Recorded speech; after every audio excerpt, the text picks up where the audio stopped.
I think I might have a theory as to why the MC9 recoil spring is failing, especially on the side that's closest to the smaller spring. When I compare it with the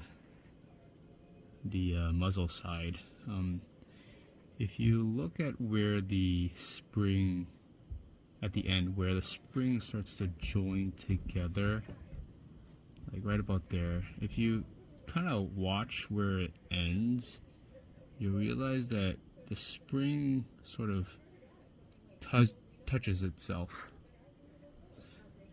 for maybe like a quarter of a turn, so only 90 degrees of this 360 circle.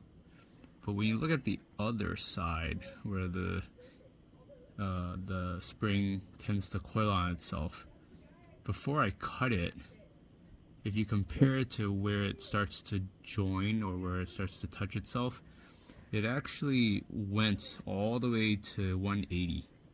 It wrapped all the way around to the other side, so like a full 180 from where it starts to touch itself.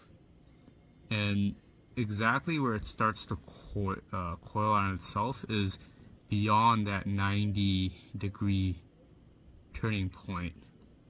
So I think there's just too much excess spring here, and that's what's allowing it to maybe flip over. So I think the main flaw with the spring is that there's just too much coils on this side of the spring, and potentially cutting it like what I have done might alleviate it. And maybe if Canik will develop a new spring that is shorter on this side, maybe this won't be an issue.